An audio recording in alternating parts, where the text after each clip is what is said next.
So, welcome, Dave. Thanks for joining us today. A lot of people watching this may not necessarily know you, but you obviously have been around a while.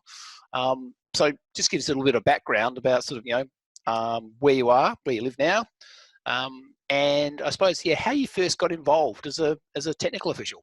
How'd that come to be? Hello, everybody. My name's Dave Wilkinson, Wilko, for those who know me. I'm from Adelaide, South Australia. I've been here since 1977. That's probably before some of you were born. And I'm originally from Christchurch, New Zealand. Right. I got into officiating through my son starting to do races when he was 16. He actually did year 12 over 2 years, so he could train. And then I got involved as a marshal. He became a club member of a really good high-profile club, and I suddenly became president of it because I was a non-competing member. Okay. And then from there, I got interested in watching it. I went to a couple of races where I became a marshal, and then someone by the name of David Coles came up to me one day and said, "How would you like to become a technical official?" So he talked to me all about it, told me what it was, and I said, "Okay." Now I suppose the rest is history. Well, you say the rest is history. That was 20 odd years ago. That's right, 23. 23. Okay. So what was it like back then when you first became a technical official? Because it's obviously very different today. Yeah, it was, I'd say, fairly relaxed. Having never heard of a race, been at races, and you'd see someone walking around checking bikes. You had no idea who they were. Suddenly you found out who they were, why they were there, and what they were actually doing. And it's just from there, I just kept going to races. My son was going to the race, so I thought I might as well do something. I might as well just keep on officiating at races and learn as I go. Yeah. And certainly what I've seen is people come from two avenues. Either they're going there because their kids are racing, or, from their own point of view, they perhaps couldn't race. So you obviously were the first there. And obviously Jared was a pretty handy sort of athlete at the day as well. At the time, yes. But unfortunately for him, there was 3 or 4 other really top junior athletes at the time who eventually did podium finish at national races. So it was pretty tough even getting into the schools team back then. Okay. Yeah, so with him, obviously, then you obviously went into state for the first time. Was that with Jared or? Yes, it was. We went over to the Nationals, the infamous race that got washed out. When you say the infamous race that washed out, what happened there? It was a national race in Melbourne. The team's over from New Zealand, and there was a massive storm on the Saturday night. And we got down to transition. Everybody was ankle deep in water, and the race eventually got cancelled. That was the first time I actually met a very nice lady called Jane Seaborn, as she was helping people into transition, and she had no one to help her. And I said, "I had my TO outfit there. Would you like some help?" She said, "Yes, please." So I ended up being a TO that day for about half an hour. Then they canned the race anyway. Yeah. But obviously that was, meeting Jane that day, that was a relationship you sort of kept in touch with Jane and into the future? Most definitely. I think that sort of helped start me get on the road to move up through all the levels. Yep. So what was then your next experience where you actually had a race happen interstate? Interstate was, I'm not sure whether I was at the Ironman race first or Junior Olympics in 2001. Okay.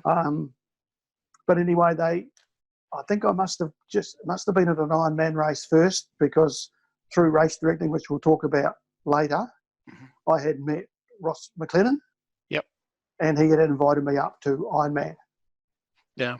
But then they put out, when they had the Junior Olympics in 2001 at Penrith, TA put out a call for a TO from every state to go and attend that race. And I was the one that went from South Australia. Okay. And that's where I started, met a lot more people, and from there things just moved. I was all of a sudden level 2, and then from there on level 3, and then that from there on all the big races came along. Yeah, and obviously in that time, you was sort of hinting there, you sort of almost had 2 careers in that you obviously became a race director back in the day, and you were also a TO, so you're sort of on both sides of the fence there at one point. Yes, the club my son joined, the Southern Vales Triathlon Club, was at the time running the South Australian half Ironman race in the half Ironman series where they had to qualify for Ironman. And we joined the club a year after the first one, and then just became involved in the second, third, fourth. We kept it going. We only had 4 Ironman spots available at first. We ended up with 50 6 years later. Mm-hmm. And so I was attending them as race director with help of other club members. Yep. And it just went from there. Okay, so obviously those early days of of race directing an Ironman was very different than I suppose Ironman that people know of today. Oh yes, yeah. How was it different back then? What was the I suppose the vibe, or how did things work? Oh yeah, because it was a series, it was a qualifying series and things like that. It made it a far more the half Ironmans an extremely interesting race, and very very tough on the athletes, because I can remember people missing out on Ironman and Kona and the likes of Kona spots by 19 seconds. That's how tight it got down to, and less than that for some of them. But that was just a great series of racing, and really good, because when Ken Baggs came over for them as well, he'd always have a couple of extra spots available, and that's what people were trying to get as well. So it sort of made it a really, really good experience to be at those races. Because what a lot of people may not realise, in those early days, there wasn't many Ironman races. I mean, when was your first experience? When did you first go to Ironman, and what was it back then? It would either be 2000 or 2001, and there was only, I think, 6 in the world. And then by the time about 2013, 2014, there was about 28 or something like that. There was more than one every fortnight. Mm-hmm. And I think Australia was the first place. When Western Australia came along, I think they were the first country to get 2 races at Ironman level. I could be wrong on that. Yeah. And so the first, obviously, you said you went over to obviously Foster in around 2001 to see that. What was it like the first time you went over? I mean, you're the foreigner from interstate then, weren't you? Yes, I was, but I knew Ross McLennan. I'd met Stuart Fuller by that stage, and David Coles was there as well from Adelaide. So that sort of helped, made a good start, because Ross was right up with Ken and all the top, and so you met the right people to get along and that sort of thing. So that helped as well, because I wasn't going there not knowing anybody. Yep. But those people also were quite influential early in your career as well. How did they help you? What you had to say, you listened to what they had to say, and it just went from there.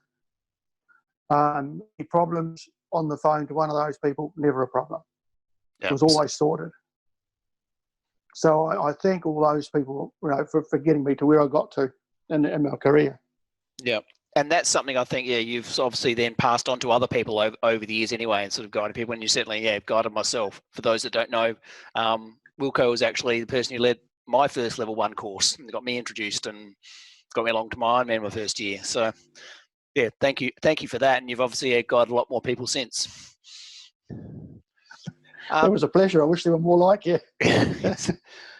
So what you obviously, you can see good officials and understand when people come through the program and go, oh, yeah, there's something about that person that will see them go on and benefit the sport. What do you see in people? It's a strange thing. I've run quite a few, haven't for a while, but I ran quite a few level 1 courses interstate and back here in Adelaide.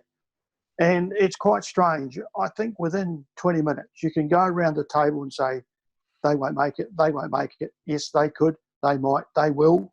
It's just like that. I don't know what it is, but I'm not very often wrong. Yeah. It's just something in me that tells me, yes, you'll make it, you won't, you will. It's just one of those things. So, yeah. Be nice if we could bottle that. Strange feeling. It really is. Yeah. So, you've had lots of different experiences over the time, and I think what's really important is some of those times when you have been challenged. Certainly in your role, particularly probably as a technical delegate or the similar. Can you share some experiences there where that's occurred? Yeah, I think it was Loretta Harrett that lost her brother in an accident, wasn't it? Yes. Yeah. I was fortunate or unfortunate enough to be race referee at Loretta's first race back after the death of her brother. Mm-hmm. And she started really well. It was in the top 3. And in those days, on that, it was a Century Series type race. It was only a 2K cycle lap. And once you're a lap, you're off the course, as they all know. Mm-hmm.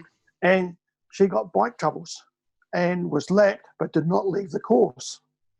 Oh, okay. So what do you do there? And I've got a TO out there who's yelling at her and asking her nicely to leave, and she just head down, bum up, kept on riding. And so, of course, because she didn't go off, anybody else that got lapped didn't go off either. Oh. So I had Dave Hanson, the race director at the time, eyeball to eyeball with me, yelling in my face that I'd lost control of the race, didn't know what I was doing, and why was I there? I'm thinking, but luckily we had a good president at the time. And as soon as the race finished, they all got called in. I got called into a meeting, of course. Mm-hmm. And we had a meeting, and the race just got made null and void.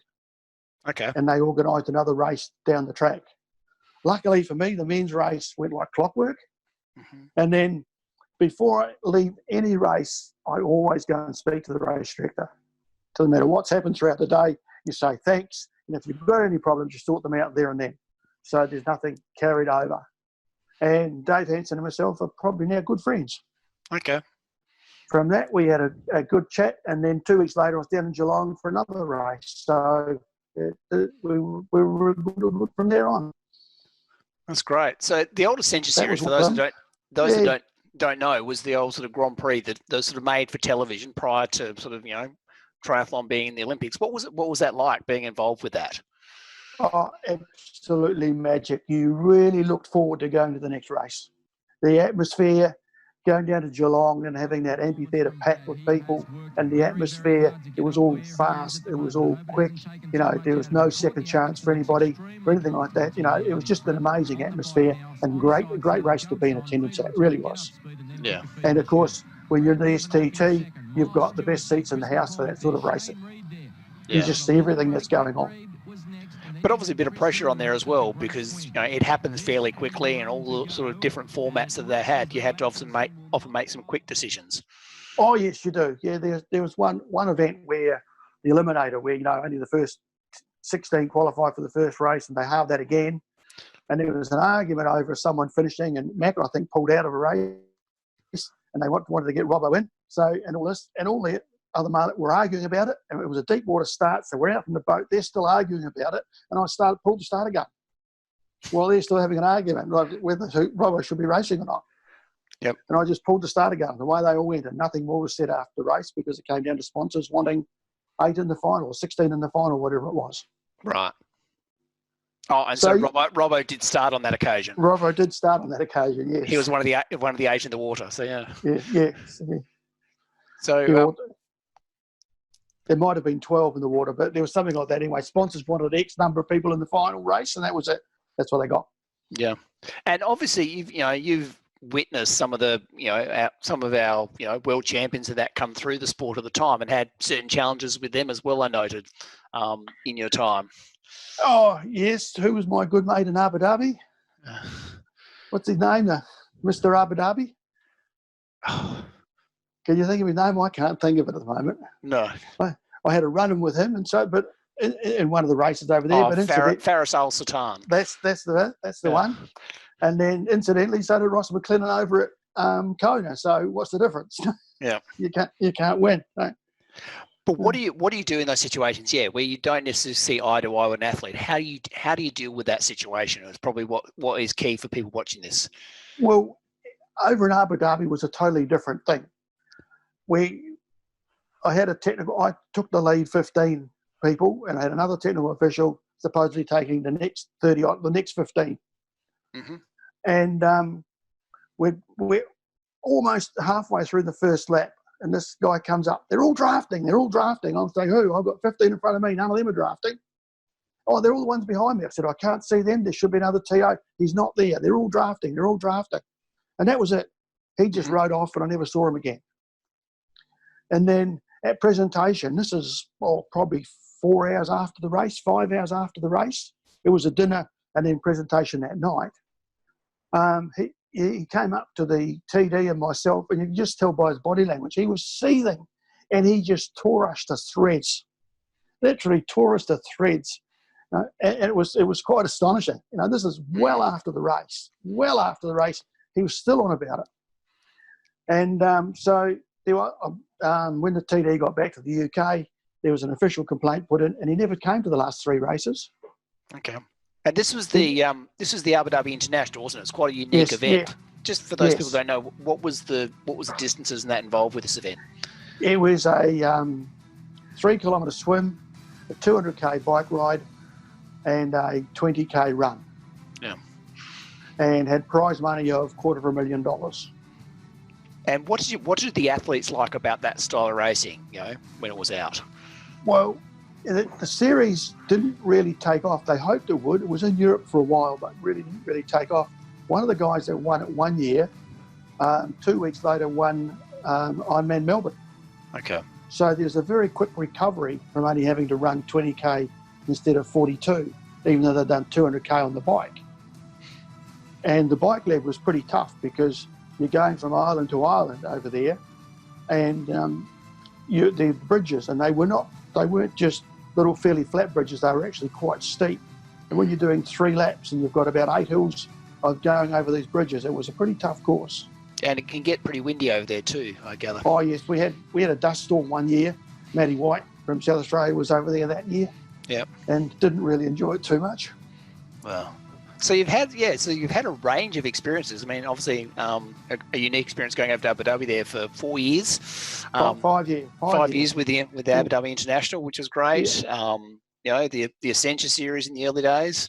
Yep. If you just relate some of the, I mean, obviously those people I know, you were obviously Ironman race referee for quite a number of years at Foster and Port Mac. Can you let us know some of your experiences there? Yeah, twice at Ironman Australia, twice at Ironman Western Australia. Yeah, look, it's a tough gig. It's not an easy gig. Even though you prepare yourself for it, you and everything else, you get ready for it, but it's a long day. And you're there usually 2 days before the event, and you're in meetings, and then you organise all the TOs. You've got to organise all the motorbikes and things like that. And you've got to make sure you've got the right people going out at the right time for the TOs and everything. It is quite a stressful day. Okay. But it's always enjoyable. But as much as it's stressful, you've obviously had some fun experiences around Ironman events because you are staying there. And I think you've related to me once before about the last one at Foster. Was it before it moved to Port Macquarie? What a great race. Oh, it was a good race. It was a good day. Fantastic after party, and the technical officials carried it on afterwards. Yep. And we found it quite strange. We were split into 2 groups for accommodation. We're all in the camping ground, but one group were down the bottom of the camping ground. The other group of us were up top in very nice cabins. And we decided to have a bit of a party afterwards. And it became quite a party, and evidently some sponsors or officials or someone nearby could hear the noise, and they complained about the noise the next day. So it got a mention at the after party at the dinner on the Monday night that how noisy the TOs were that weekend. Okay. Yeah. Oh. So certainly unique times. It made everybody realise we were there anyway. Yeah. And certainly something, I mean, you imparted to me, and I think is really good for people to sort of understand is, I've sort of termed it the learning at dinners, and this is the opportunity you have when you go to events to actually socialise with people. It's not just about having a drink and a good time. There's obviously a real sort of benefit to that as well. Can you just describe what that is? Yeah, I realised this, I suppose, because when I first started going to races interstate, I was the only one from my state, and everybody else there knew one another. But we'd go out for dinner on the Saturday night, and you just start talking to people. And you talk to as many of them as you can. And then come right the next morning, they know you a lot better, you know them a lot better, and you talk a lot more, and you become more friendly, a lot more friendly. And that's what every one of the TOs I've ever told to travel interstate, I said the best thing to do is, if they go to dinner, make sure you're there and go and sit with people you don't know so you get to know them, and they'll treat you better the next day. And at future races, you've suddenly got it, they know who you are. Yep. And I think it's just a relationship you get with other people, meeting them out of the field of play. Because even if you're there for a meeting on the Saturday before the race, you're still in the field of play, so to speak. And did you find? Dinner, yeah, sorry, go on. But when you're at dinner, it's a totally different thing. And did you find you'd learn things at dinner from these people when they're a little bit more relaxed? Most definitely. Most definitely. Because you start talking about situations you've been in and they say, oh, I would have done this or I would have done that. And you can say, well, yeah, that's a good idea. Or no, you're better off doing this. So those discussions do come up, yes. Yeah. And certainly, I mean, obviously you've experienced different events. Was there a favourite event you really enjoyed being part of? Oh, look, I've been at some great events around Australia. I had 5 years in Abu Dhabi with, just billion-dollar buildings all around you, beautiful red carpet, magic transition. But the one that stands out by a mile is the Commonwealth Games 2006 in Melbourne. Yep. That was just the atmosphere, the crowd of people that were there, and everything else. It was a friendly games. It was just brilliant, absolutely brilliant, and I've never forgotten it. Yeah, and obviously, it was very early days, I suppose, in terms of the ITU formats and things like that, and how that worked. And you obviously, I don't think you've actually ever done an ITU course, but you were able to go to the Com Games. Is that correct? Yes, that's right. They didn't have all their protocol courses back then, because I was at quite a few ITU races, Oceania Cup races down in Hobart, 3 or 4 of those, and other ITU races that I've been to. I've been World Cup, World Championships over in Perth, and over there, and other things like that, and other races. But I got to the stage where I thought, no, I've had my turn at the top. It's now time to bring the younger people up and let them get up to that level that I've been at. So that's why I sort of got more into the, as they call it, mentoring now. It used to be training in the other days. Yep. And things like that, which I think is now better. Yeah. I mean, I just want to go back for a second, certainly back to your Commonwealth Games experience. You obviously got to do a number of different roles there on the day as well. Yes, can you just run people through what you got to do that day? I was very lucky. I got 3 really good gigs there on that day. I was on the swim start, the front, holding the flag up when everyone's ready to go. Then I had to go out because it was the friendly games, and they weren't taking any cyclists that got lapped didn't get taken off the course.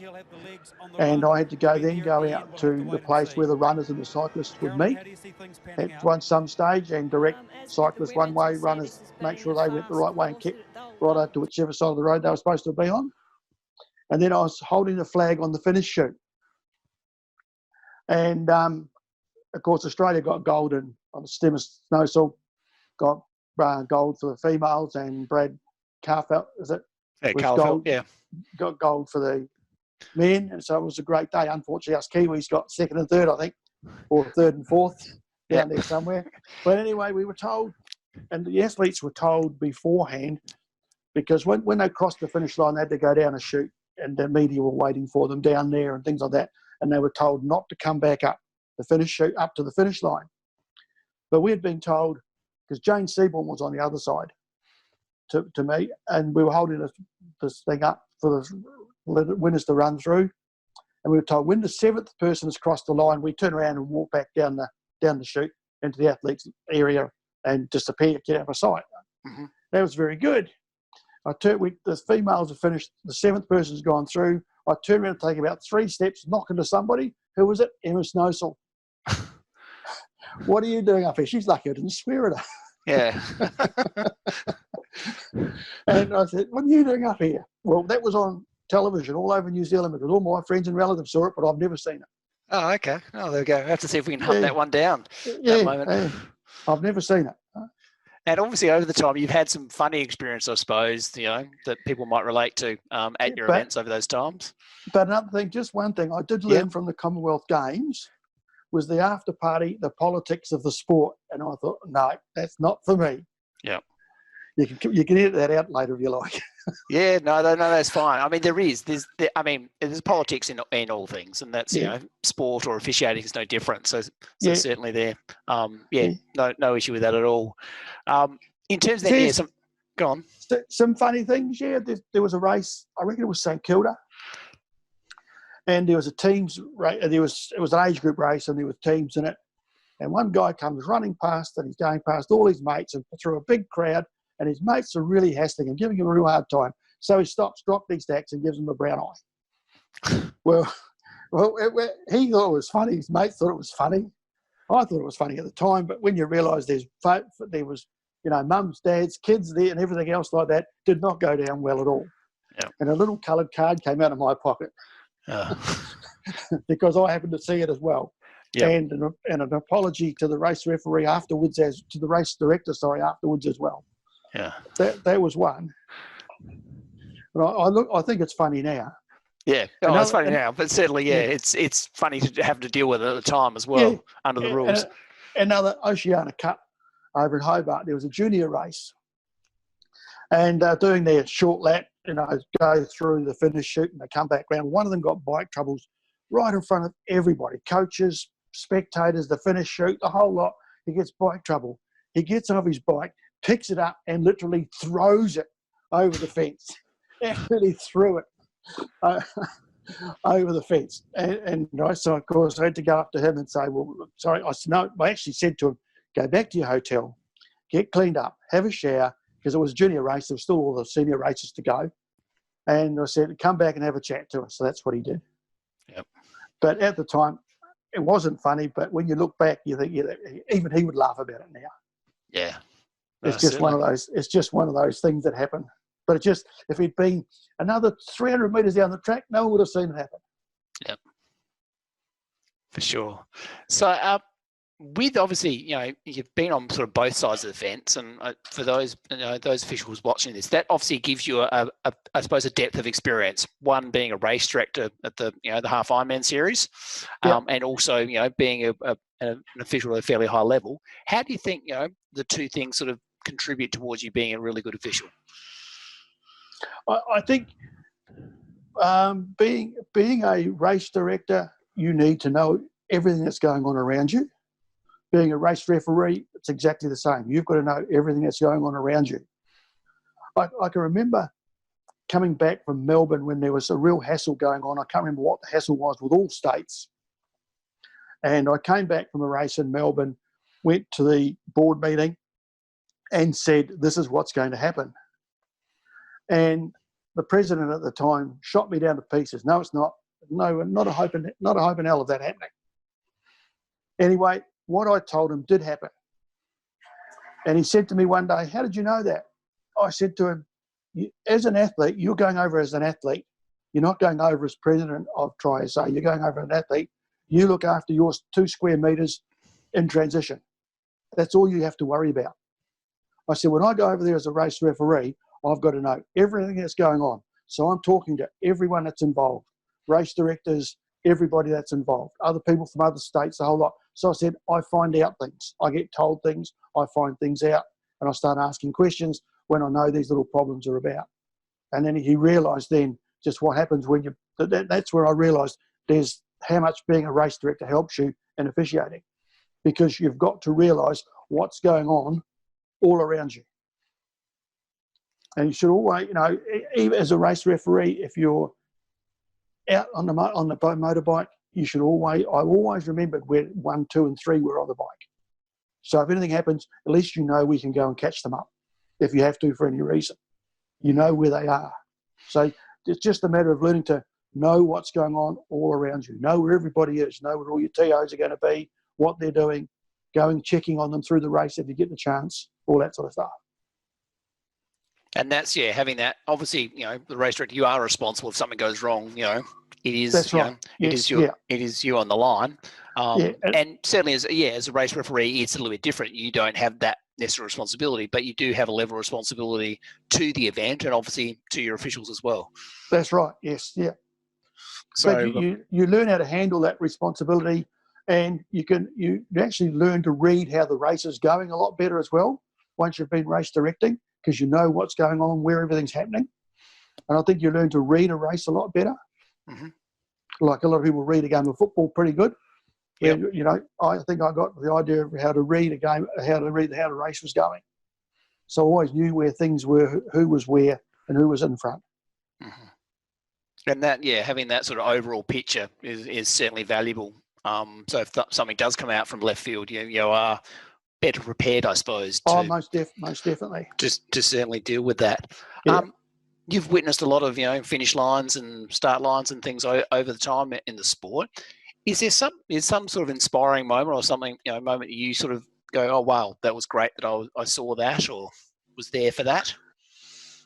Other inspiring moments, though, especially Ironman races, are the after 9 o'clockers. Yep. Those who have had, 15-hour days, 18-hour days out in the office just to compete an Ironman. I really admire those people who do that sort of thing. Yeah, so because not all officials will hang around to see that sort of midnight finish, when the last finishes come in, but that's something you always encourage people to sort of experience. It is. It's good. I enjoy that part of the day. Yeah.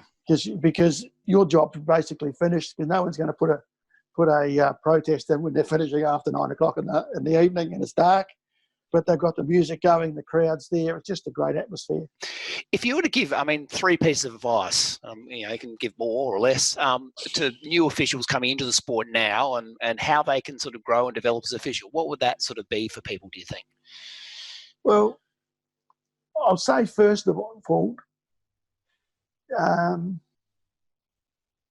from here, from South Australia's point of view, unfortunately, they have to travel interstate to get the big races, to get the atmosphere, to see what it's really like. We go to a sprint race here, as you know. It starts at 9 o'clock, and you're home by midday. You can go to a sprint race in Melbourne. It starts at 7 o'clock, and you're home at 3 o'clock in the afternoon, sort of thing. And we don't get that sort of big day experience at our local races like they get interstate, unfortunately. So it makes it harder to, you can tell them about what it's like, but you have to get them, once they start travelling, and you've got to tell them to keep it up, keep doing it. Speak to people, learn from people, because in South Australia, we can only take them so far without having to go interstate. That certainly applies. That applies to everyone. It does. Yes. I think you could say it's like a negative that you don't have big races, but also it's a positive because it does make you travel in order to become a better official. You get to go to down here. The races not being so big, they're not as intimidating. So you can get some good experience here before you go interstate, and then a big race is not quite so intimidating, because a big race, when you go to your first one, it will definitely be intimidating, just with the number of athletes around, the number of technical officials around, and the number of other people that are around you. So those smaller races are often you gain valuable experience that takes you, that helps you when you come to the bigger races. Most definitely. Definitely. It's rather strange, because I remember the days going to Abu Dhabi. You'd be at a multi-million-dollar race on one Sunday, and the following Sunday I'm at a Gaddy race here in South Australia, and someone said to me, "What's that feel like?" I said, "Well, I look at it as last Sunday was a test match, today's a club game." Yeah. And that's what it boils down to. Yeah. Now, you don't have to apply the same rules. Rules can be changed and jiggled a little bit, not too much, but there is a big difference. So thanks, Dave.